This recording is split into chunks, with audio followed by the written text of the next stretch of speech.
And I think it changed my recovery. I don't think my recovery would have been the same without doing this work.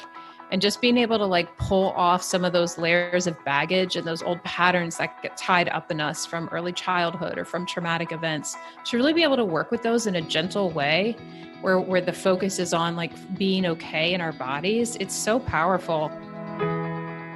Welcome to the Juggling the Chaos of Recovery podcast, where we focus on health and wellness and overcoming all types of addictions.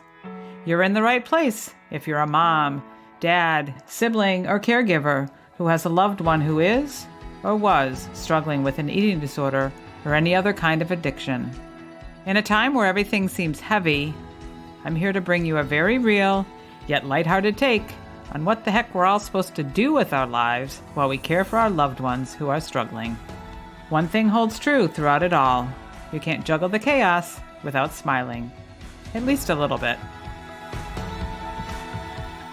Well, welcome back to another episode of the podcast. I am your host, Moira Gorski. So glad that you are here, and another great day of bringing a guest to you to learn a little bit more about, again, things that are helping people on their journey of recovery and just being in a better spot in their life. And Alice Kerby, I'm bringing her to you today. She reached out to me as she had seen that I was involved in doing a podcast, and she's involved with a group that I'm also just started to get involved with called She Recovers. And it's a wonderful international movement of women that are in or seeking recovery. Just wonderful, supportive community there.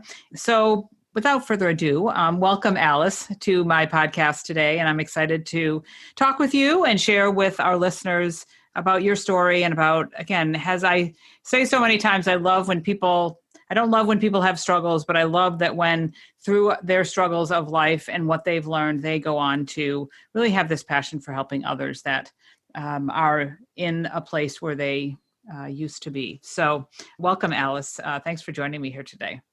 Thanks so much for having me. It's a pleasure. Yes, absolutely. So we always start with the story. Again, yours is, you do have a story, and you had shared that with me previously. So let's just start again, kind of with your story of your struggles with alcohol and as you found sobriety, and just, again, we say not all the down and dirty and all that, but just kind of how it developed, kind of what you learned, what it looked like, and how your recovery is bringing you to where you're at today. Sure. Let's see. I think I always knew that my drinking probably wasn't normal, but it didn't really, but it was kind of fun. Like in high school, I kind of started drinking. I'm from a middle-class family in Virginia.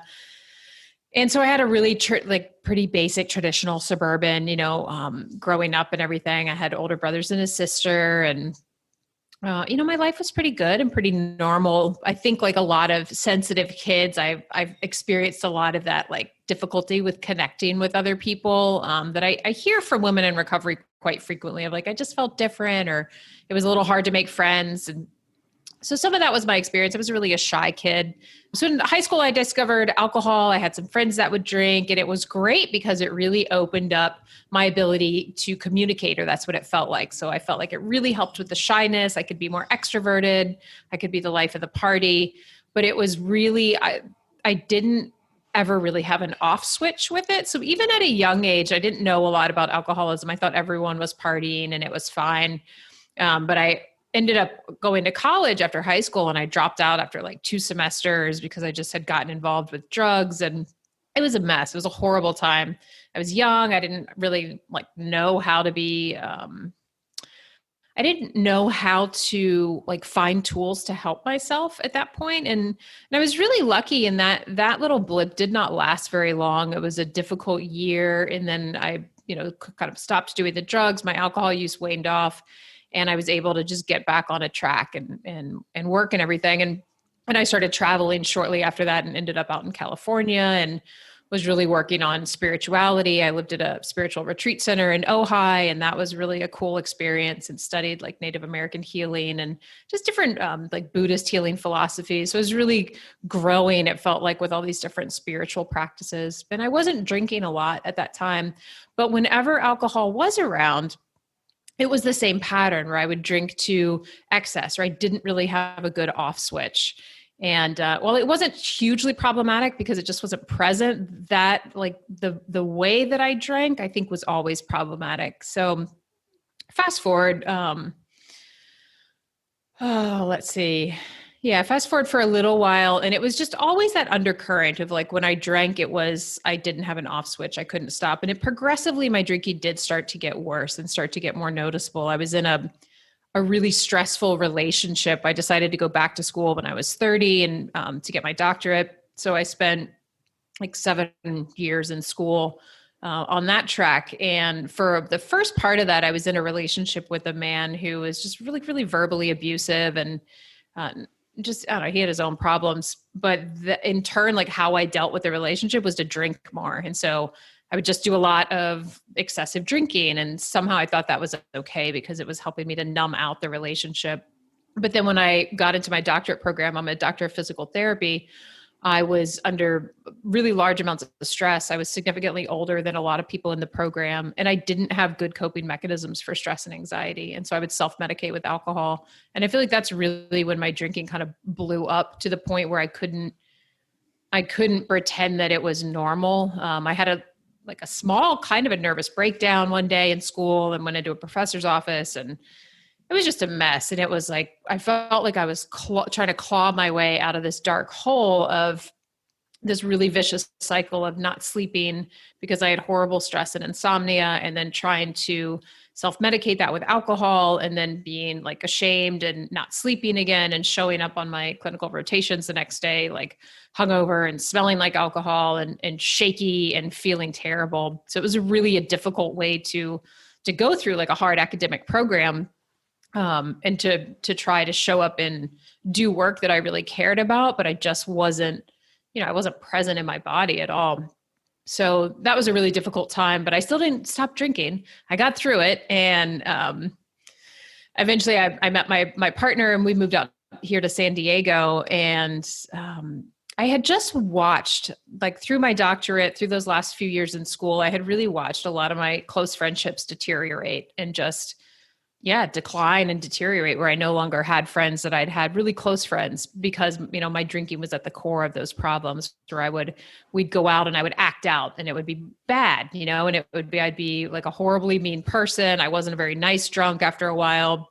And it was just again and again and again, these things would happen where people could no longer tolerate the behavior. So people just edged away. And I think this is common for a lot of alcoholics, where we find ourselves quite lonely. So, we moved out to San Diego, and I'm like, great, fresh start. But the drinking persisted, and, the same kind of behavior. I found some new friends. That was great. But it would be the same things where I wouldn't remember getting home. Friends would have to put me in a cab. I'd come home completely disheveled, not knowing where I was. My partner got really pretty fed up with it. He's like, I can't keep living with you like this. And so our breakup was really the catalyst for me to get sober. And I was just talking about this to someone else today who's got kind of going through a bad breakup around sobriety and wondering maybe this isn't the right time to get sober. But for me, it was being in that much pain and then having all of these other reflections of like, okay, I've lost this friendship. I've almost lost a job. I almost didn't graduate from this culmination of 7 years of my life of study and higher education. But that breakup really kind of just crystallized everything for me. I think I was just in so much pain that I knew I couldn't continue on that same pathway. And I think I mentioned this to you before. I had a conversation with my mom, and she on the phone one day, and I'm in this, breakup distress and crying. And she was super honest with me about the alcohol and just was asking, do you need help with this? Like, this seems like it's a majorly destructive force in your life. How are you coping with it? And I didn't really respond with much to her in that moment, but I definitely, that sort of sunk into me, like, if my mom is actually saying something about this, then there probably is a bigger problem here. And I knew there was, but I just wanted to keep thinking that there wasn't. So yeah, shortly thereafter, I went to my first 12-step meeting. I had a good friend who'd been in recovery for a long time, and he was also seeing me suffering through this time. And he was like, just go and listen. My friend's speaking at this big conference. Just go check it out. So I finally did. And it was really wonderful to hear other people's stories. The guy who spoke, I'm in touch with him still to this day. And his story just really changed me because I heard my versions of my own story in it, as maybe, listeners are hearing some of their story in mine. And it really gave me that hope that there was a different pathway, and I could like dig my way out of this. I wasn't just destined to be this horrible person that was mean to their friends and drove their partner away and couldn't barely keep a job and things like that. So, well, it's one of those things that, it had gone on for so long. And sometimes when things do go on for a long time, we just don't know how to really be any different. And, exactly. I even wrote down, like, when you talked about tools, I mean, we talk about that on this podcast of like finding things that you can put in your tool belt so that when you're coming up with stressors of life or breakups or job stress or school stress or whatever it is, that you have those things that that you can go to, pull out of your, your metaphorical tool belt and, rely on those to help you get through that time. And also just that the thought that sometimes it takes, hitting a bottom, sometimes it takes a major event, some type of stressor, some type of trauma that will kind of force us into making a change because we realize that, well, maybe I don't want it to continue on like this. So hitting that bottom, if you will, or that event, or even your mom saying something, which I'm assuming from the time of you just talking in the timeline of your life, you probably weren't living at home and around your mom that much. But even yet, as an older adult, or an adult, your mom was showing some concern and care for you, and that resonated and got you to again make a step towards recovery, which is great. Yeah. Yeah, absolutely. And I think that, we certainly don't need to hit a bottom to make changes, but, for me, I did. That was my story. And my bottom it is what it is. It's better than some, worse than others maybe, but I needed to get in just enough pain where I just couldn't see going forward in that like way of life anymore because it wasn't going anywhere. Right.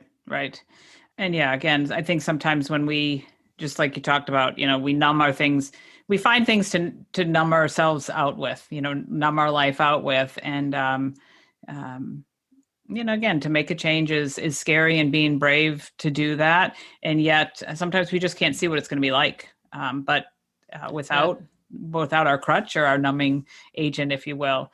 But I'm glad that you found the 12 steps programs. I mean, those have been so helpful, and they continue to be so helpful for so many people, be it alcohol, eating. I interviewed a gentleman who goes to codependency, Codependent Anonymous. And, there's all kinds of those 12-step programs that really have been tried and true and continue to be a great support place where you can hear somebody else's story and you don't feel like you're so alone. Definitely. I think having that kind of connection with other people who've gone through something similar, whether it's 12-step or a group like She Recovers, or, we're lucky now because there are so many different groups, particularly for women that are around sobriety that aren't necessarily 12-step focused. But my start was 12-step, and it was really great just to hear other people and to meet. I met a really wonderful community of other women that I still meet with to this day. And it's having that camaraderie around the issue of like, oh, we all have this in common, and we know that we can't drink because if we do, bad things will happen, and we know because we've done them. So here are some of the tools that we're using to get through things when they're hard, and us coming together and meeting once a week, I know for me is a really powerful tool of just support and community. Mm-hmm. Yeah. And there is, just, it's that societal thing. Like when we say women and moms and working moms or whatever, working women, it's just like you just having a drink to take the edge off or things like that. And it's almost just like it's joked about, it's accepted. Like that's just what we do. And so sometimes it's hard to find, women that have chosen another path. So that She Recovers, again, if you're listening and you haven't heard of that, check that out because it's a great, again, an international movement that you can find support, all over. And, the 12 steps has helped you. I like to mention, if it's appropriate, relationships. Again, your mother reached out to help. did you find, and you talked about kind of your drinking impacting your relationships and things like that.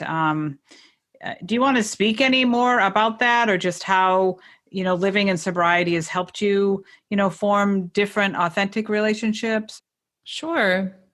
Yeah, and I'll speak too just to the fact of like being a shy kid when I was younger and really like using alcohol to feel more extroverted to try to create connection and relationship. And really the truth is, as a sober woman, and I've done quite a bit of just work with my nervous system as well, which is like enables me to really show up and feel present in my body, which helps a lot too because I'm quite comfortable in my own skin. But a lot of that is definitely attributed to being sober. So now when I do interact with people, it isn't like I'm trying to make these forced like intimate connections. It's I can really take or leave people, which sometimes is a good thing. But then the friends that I do have now are people who know me. They know me and I know them. And it's, I don't have a ton of friends here, but I do have a really nice community of sober women. And then I have some girlfriends that drink, but they're very supportive and, they're all on their own paths. And so I think it's actually easier. Whereas before, like when I was drinking, I never would have thought that. I'm like, oh God, interacting with people sober sounds so difficult. And like, what a headache. And let me just have some drinks to, again, take the edge off, to feel more conversational. But it's actually just much easier on my system and on myself to not have that barrier of a substance, where I can just show up and communicate the way that I communicate and have nice interactions and then go home when I'm ready. It's easy. It's easier. Yeah, it's nice. It's a nice way to describe it. It's a nice way to be, that you can have easy, authentic relationships that feel good. So. Yeah. And you, again, you had found your physical therapist, but you found some other things within your recovery that have helped you, and thus you've integrated those into your practice of helping other people. And let's talk about that. Again, what you discovered along the way that, again, you really found has helped your recovery past the 12 steps. And let's talk a little bit about that. Sure. Yeah. So probably the biggest tool for me has been through discovering the somatic experiencing work.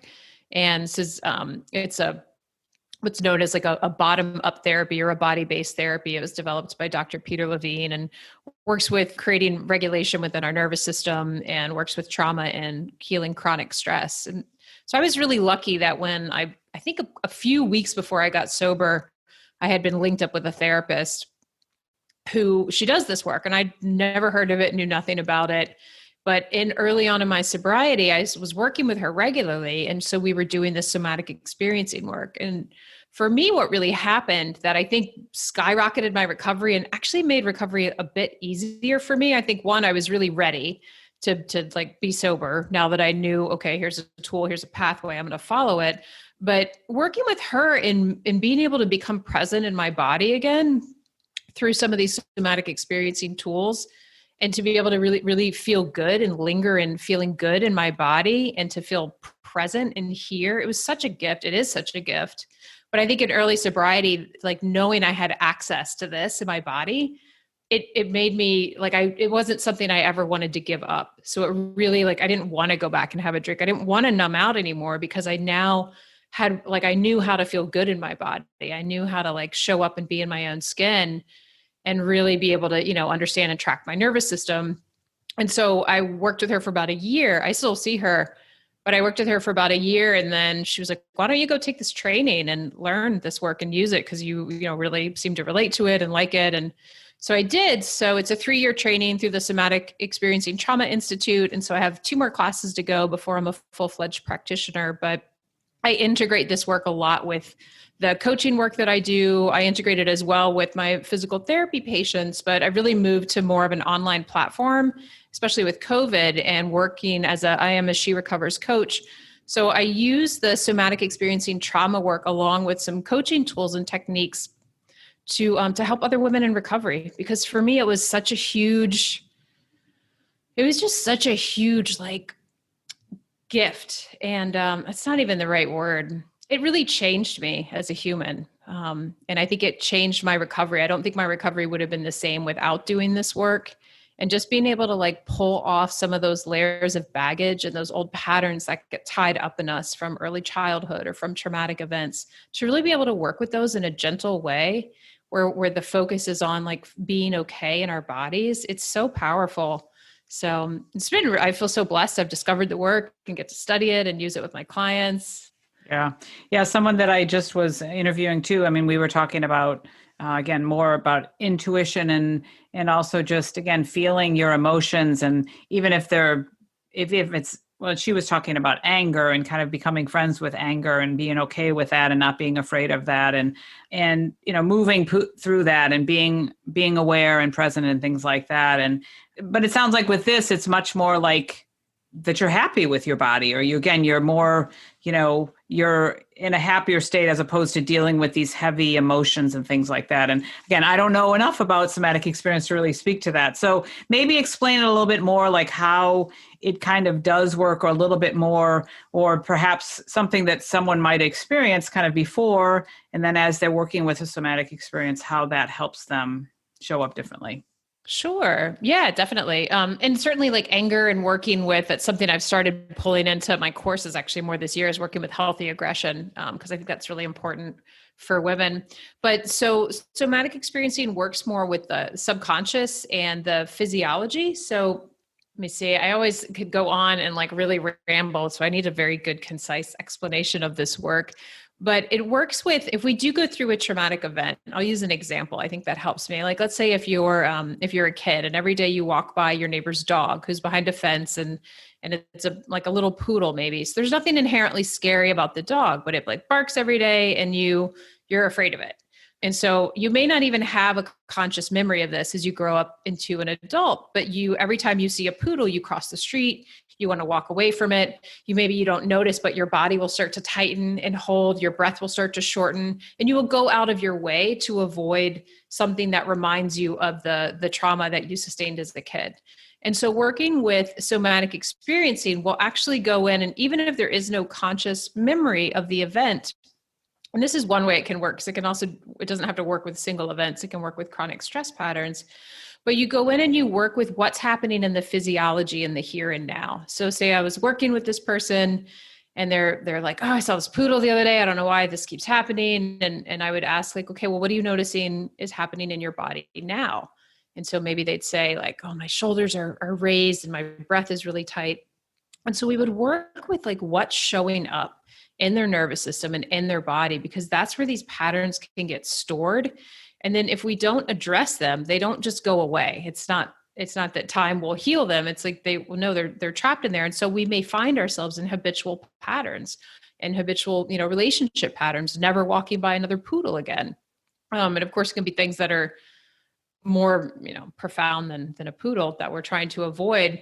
But by working with what's happening in the system and allowing it to, we sort of track the system, we watch what's happening, we let it, really it feels like an unwinding. And then things will start to change within the actual person's body and nervous system. And so then maybe next time they see a poodle, there's a little bit more capacity within the system for them to like look at it and notice like, oh, maybe my shoulders aren't as tight. I'm not having such a strong reaction to it. So it helps the body to move through areas that may be storing like past patterns of trauma or a chronic stress pattern, and sort of helps it to like unwind and come back to a more healthy system that really can ebb and flow through life without getting stuck in like a hyper overdrive or a really low, like massive parasympathetic state. So it helps to like even out the nervous system so that we can move through life. It helps to build resiliency in the system. Mm-hmm.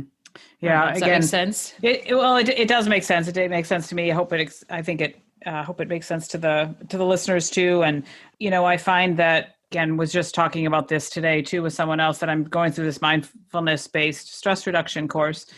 And we're kind of coming through the time that we're talking about just noticing. And it just reminded me of that when you said, it sounds like there's some amount of okay, I'm noticing when I go past the poodle, or every time I drive by that school, or every time my aunt talks, I'm noticing something's happening. And sometimes, like you said, we don't even know where it came from, or we don't have, I have a girlfriend who had incredible, it's just terrible abuse from family members. And she didn't even remember it. It was so suppressed until she was with a shaman and doing some work and whatnot, and it started to come out. And it's just, we suppress those things. Sometimes we don't even know what's going on there. But I like that thought of like, well, we can start to notice. And if we can notice, that's what I'm learning from the stress reduction is if I can notice and allow it, and then I can figure out what I'm going to do to proceed. Right. You have the power of choice again, instead of just being reactionary. Right. Which is huge. Right. Which that's what I thought of too, as you were talking about that, like you're not then so much reacting to life, but you're really then, it's the ups and downs, and it's not all like this. I've also learned that sometimes, and just speaking from my own experience, there's been times I'm just on autopilot because of stress that's going on in my life, or the busyness of life, or things like that. And again, sometimes I haven't realized that until I've slowed down and started to do some of this work that not necessarily that you're talking about, but just my own meditation or things that I've learned with stress reduction, and starting to feel the body. That's a theme for the last few interviews I've done, is just like connecting with the body and feeling into your heart or feeling into your body. So important, to just not either be on autopilot or numbed out, if you will, with a substance, or just, I know for myself, sometimes I've just gotten so busy, or again, the stress of caring for a loved one and caring, 4 kids and a business and all of that. I kind of have put myself on autopilot at sometimes, because I tell people I can run with the best of them. Come on, I'm doing fine. But a lot of times it's good, but there's some, like you said, that underlying stress.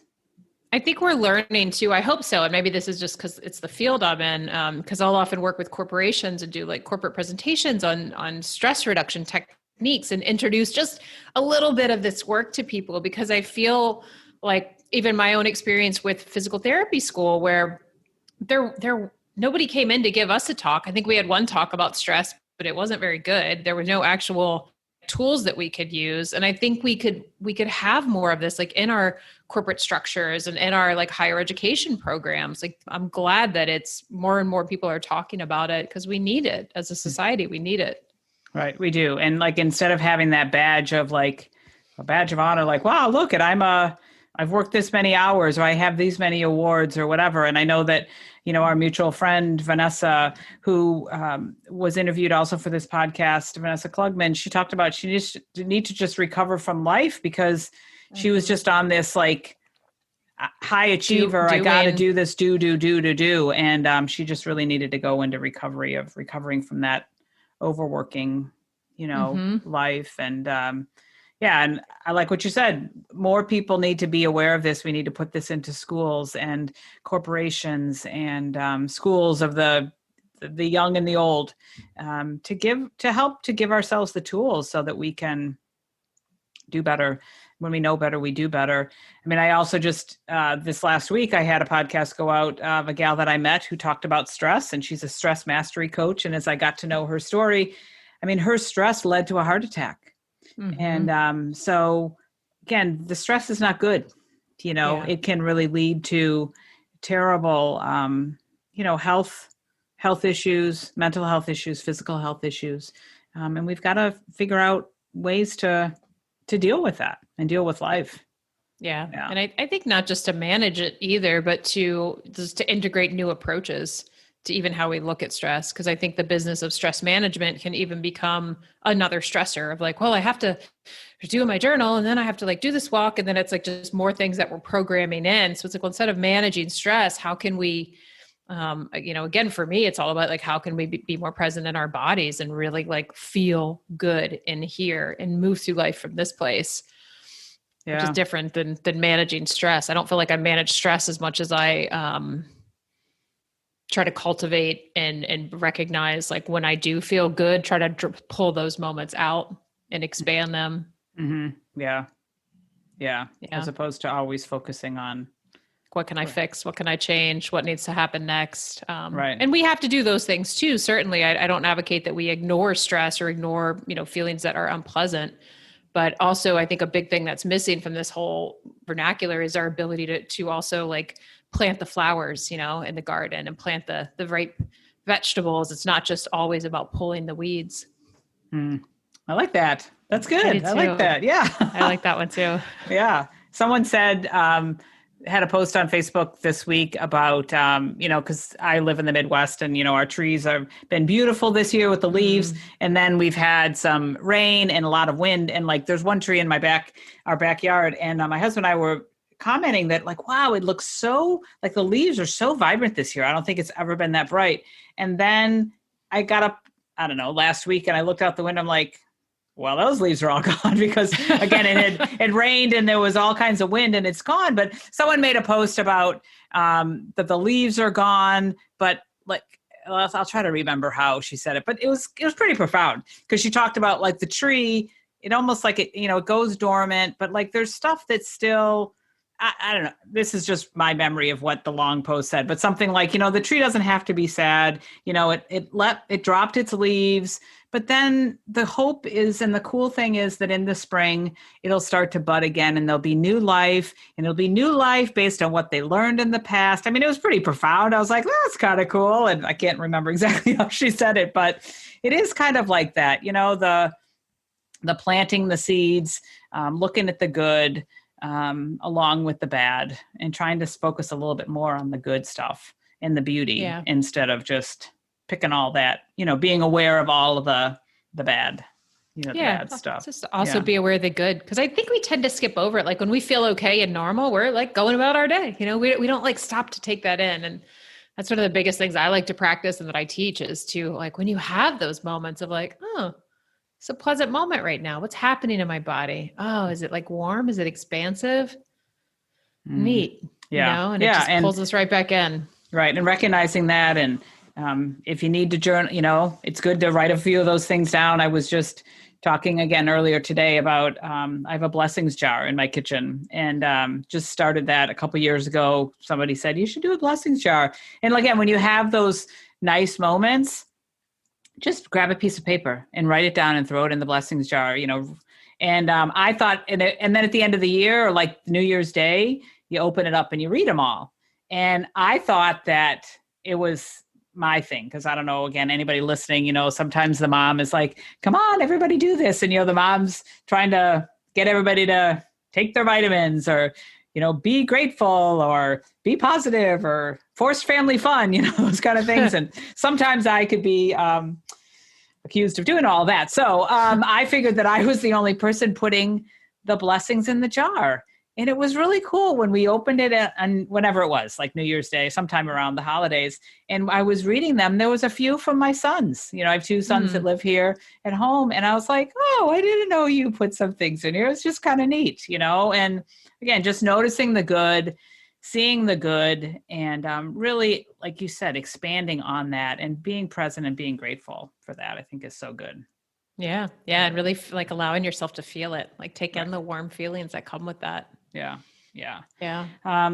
So tell the listeners kind of what you're up to, because you do private coaching. You talked about courses, just again, share kind of what you're doing and how people can, again, not necessarily just get in touch with you, but again, how they can, if they're looking to learn more about this somatic experience, kind of the ways that they can learn more about it with you.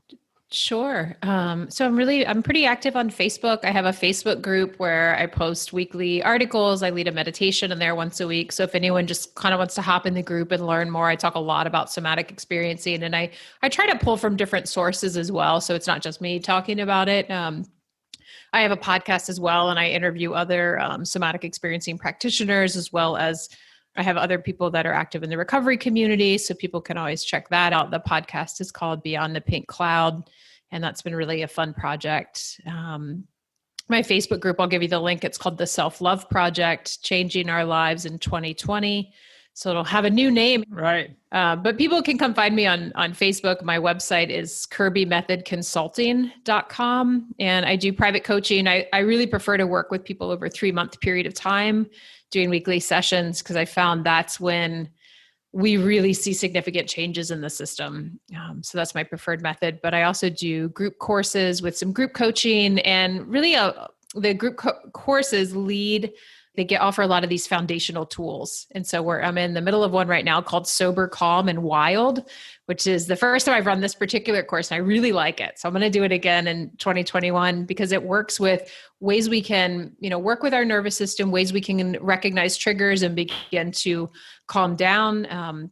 In early sobriety, it's a lot of tools for working with cravings and things like that happen, but also this part of ourselves of like our inner wild are this, like this idea of healthy aggression or of having good boundaries, particularly in sobriety, especially if we've been a people pleaser or our boundaries have been all over the place, like ways to, again, come into ourselves and also know, like, this is where I begin and this is where my boundary is. And this is how I can show up in the world and have my own power of choice and have it be okay to be in my healthy aggression if that's what's needed, and to be calm. So it's a fun course. There's a lot to it. Sounds so like it. Yeah. Yeah, I'm really enjoying it, actually. And everyone who's in it seems to be enjoying it as well. So yeah, that's awesome. That's awesome. Yeah, it's been really cool. It was fun. I like the concept. I was backpacking in September, and I was out in the woods for a week by myself. And I was like, why do we do this? What is this in us that like calls us to be like in the dirt and in the forest? And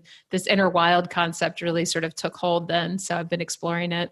Wow. Cool. That sounds great. Yeah. Yeah. Sounds great. And I, even with the mindfulness based course I'm taking, it's just so nice that even though I love to be in person, it's been nice to be able to connect with people all over, the United States. So I'm sure that with your courses and being virtual, you're able to really help people wherever they're at. Yeah, it's neat. It is really neat to work with people all over the world and adjust the time so that it works for people in different time zones. But it's been pretty incredible. It's I got to figure that out. I reached out to a gal about a podcast that she does and what she does. And she ends up being in Australia. So we're talking about being guests on each other's podcasts, but I'm like, I got to figure out the time frame and like, when will I be, because that's like a way. It is. I know for country. me, like evening or like late afternoon here is like 10 a.m. for them. I use World Time Buddy. It's like a great free app. You can do it on your computer, and then you can type in 4 different time zones. It's really easy. It's helped me a lot. Oh, that's good. Cause I really, I don't know. I am very challenged, even like probably talking to you. I'm like, okay, in California, I'm in the Midwest. I don't know. I have a hard time with that. And sometimes it is if you're having 3 or 4 people in a conversation and one's in the East Coast and West, and then Colorado is that UK. Yep. Yeah. Yeah. So, well, as we wrap this up, just any last words for somebody that's, listening, again, things that you've learned that you feel are just I know you've shared so much with us already, but just kind of any last words that you want to just leave our listeners with.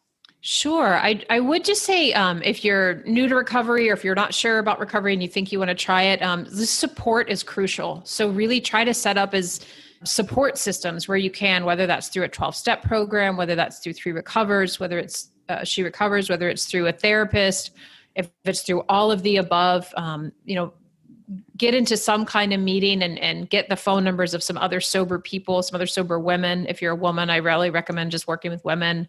But have accountability, people to check in with and build your support network, because it's so much easier to do this when you have support. And I think we can undervalue it or tend to isolate, but really, see what kind of support you already have and see what you need and try to grow and develop it and reach out. And that'll help a lot. Yeah, that's really good. And especially during this time where we are so much more secluded, if you will, or shut off from other people. Again, just don't be afraid to ask for help, because it's easy to just, again, put yourself, shut the door and lock yourself away and things like that. And there's nobody seeing you like you had with your mother or your partner or your friends or whatever, because we are forced to be inside. So I echo that, make sure that you ask for help, reach out for some supports, find some support that works for you. Again, as everybody's heard on this podcast, there's so many awesome different ways that you can get support. And it's just important that you do, and don't be, and know that when you step into a place of support, there's you can hear another person's story that can offer you some hope into recovery. So I'm so glad that you joined me today, Alice, and really I just continue to learn from you, and I know the listeners learn from you as well. So all your information for connection will be in the show notes, and so people can find you. Thanks again for being a guest. I really do appreciate you being here today. And thanks for having me. Yes, you are welcome. Thanks for reaching out. And again, thanks for listening. I really do appreciate the comments. I appreciate reviews and things like that. And again, just knowing that, we share our stories and we're here to support each other so that we can really live our best lives and not be afraid. Just don't be afraid of your story, and don't be afraid of asking for help, because life is worth living, and worth living really in that calm and that wild, and really having lots of fun and being happy. So again, thanks for coming here and listening, and we'll talk to you next time. Thanks for listening. If you like this podcast, head over to iTunes and leave me a 5-star review. Share it with others, and make sure you hit the subscribe button so you don't miss a thing. I've got a tribe over on Facebook, so head over there and search for Juggling the Chaos of Recovery Podcast Tribe. And do you know somebody who has a story to share, a story of recovery and hope? Please let me know, as I'd love to feature them as a guest on one of these next upcoming podcasts. And perhaps you're looking for a community of like-minded, collaborative, and supportive people who cheer each other on as we strive to improve our lives. If that sounds like something you've been looking for, schedule some time with me. You'll find the links in the show notes. Let's talk, and let me help you find your way. And I'm here to tell you that you're worth it.